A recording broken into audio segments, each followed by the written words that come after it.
Are you moving to Utah soon? I'm going to tell you exactly when you want to start seriously looking at homes and why, and I'm going to give you 3 other timelines that you need to know about during this upcoming move. Let's jump in.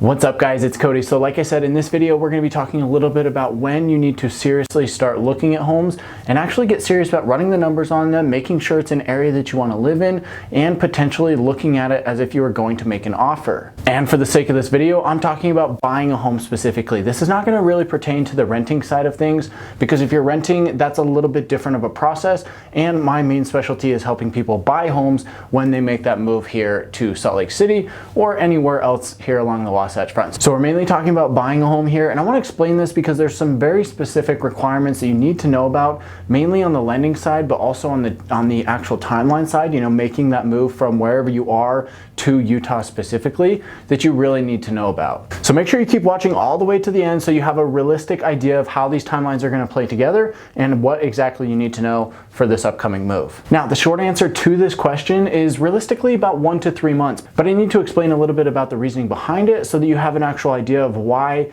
it's 1 to 3 months and what you need to look out for as that process goes along. And before I go any further, there are going to be exceptions to this, so I'm not going to say that everybody needs to do it 1 to 3 months before they make that move. You can do it sooner, and we can work out ways for it still to be a good investment for you and have your home ready for you when you get here. But for most people, they're going to want to look about 1 to 3 months beforehand. And like I said, there's going to be some variables, so that's why I need to explain here. So a lot of the people who actually reach out to me about relocating here to Salt Lake City are reaching out to me because they've accepted a position at a company here local in Salt Lake City. And when moving here and trying to get a home loan, the bank is going to want to see that you have a solid job lined up. Now, if you're working remotely or you're working for a company but they're just transferring you to another location that's here in Utah, that's going to be a lot easier to get the financing for because you already have the position and you've already been working for that company. So they're a lot more flexible on that. But if you're going to be starting a new position, if you're starting with a brand new company, you want to make sure that it's in the same industry you've already been working in, because that's very important. The bank wants to see that consistency,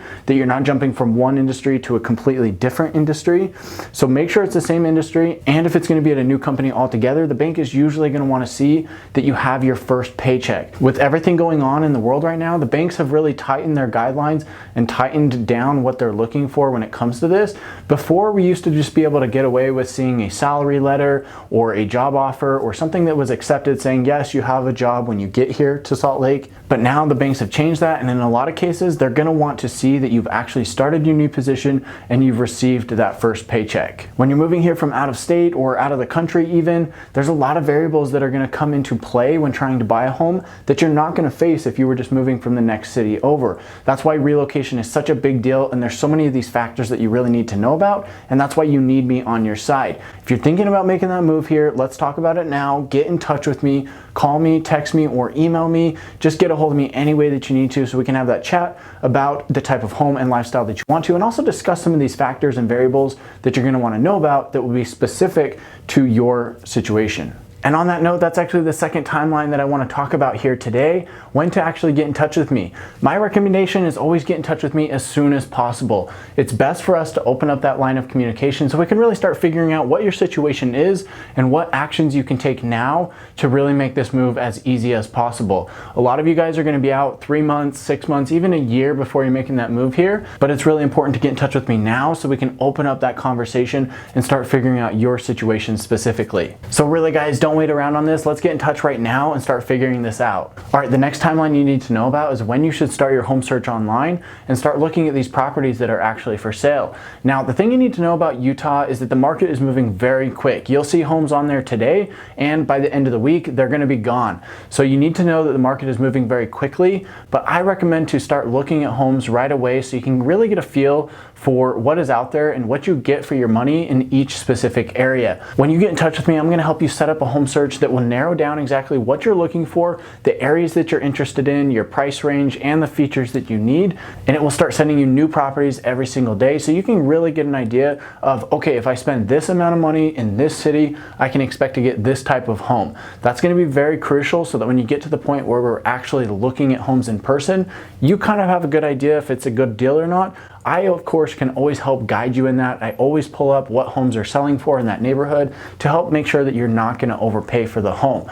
But it is good to know for you what you can expect in each specific neighborhood. All right, moving on, the next question you might have in your head is, when should I get in touch with the lender? When do I need to find out the nitty-gritty details of how the financing is actually going to go? When you get in touch with me, I can help you get in contact with an amazing mortgage broker who knows the ins and outs of relocating from across state lines, or even coming here from out of the country. Maybe you don't have citizenship. Maybe you're in a unique situation where you've got some very specific details we need to figure out. I can help connect you with somebody who's familiar with what that entails. Now, the thing that's important about that is I always recommend at least talking to the mortgage broker right up front, just like when you talk to me right up front.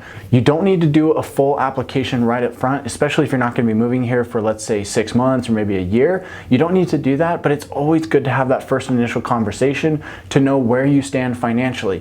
You want to know what your credit score is, you want to know what debts you have, you want to know your estimated income, and kind of provide this information at least to the mortgage broker and say, here's what kind of payment I'm looking for. Is this something that's realistic, or is it totally out of my league? You know, what do I need to do to actually get the financing when the time comes? So I recommend doing that right up front, and as it gets a little bit closer, let's say maybe 90 days out or less, you want to make sure you fill out the application so we can get your full pre-qualification and make sure we have that ready when we actually go out and go shopping. The next timeline that you want to know about is the actual moving timeline once the home is under contract. So from the time that you submit an offer and that offer actually gets accepted, generally you're looking at about 30 to 45 days before you actually close on the home. During that time, we're going to be inspecting the property, we're going to be learning more about the property itself, and you're going to have the opportunity to actually see it if perhaps you haven't already seen it. In addition to that, you're going to be working on finalizing your financing and also getting an appraisal on the property. So really, there's a lot of steps during this process, but after 30 to 45 days, you're going to close on the home, and then you can expect to get the keys and be able to move in right away. That being said, you don't have to move in right away, but the bank will usually want to see that you're going to be moving in within at least 60 days after closing on the home. So it is possible to close on the home before you're actually going to be here, and that always brings up the question of, well, when is my first payment going to be due? Because if I want to buy the home now, when do I start making payments on it?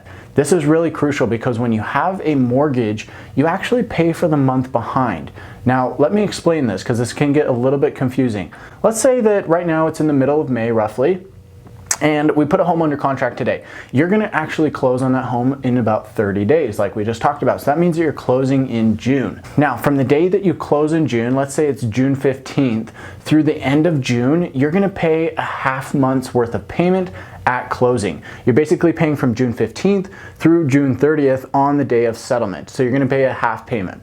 Now, for the month of July, you're not going to have a payment actually. You're not going to make any payments during the month of July, and your first payment won't be until August 1st. When August 1st rolls around, you're actually paying for the month of July. So this really makes it nice and convenient to kind of have that skip month in there where you don't have to pay anything. It makes it really convenient, especially if you want to close, let's say on the 1st of the month. You're basically going to pay for the rest of that month at a prorated amount, and then you skip a month and then you'll make your first payment the following month. So you could have up to potentially 59, 60 days before having to make your first official payment to the bank.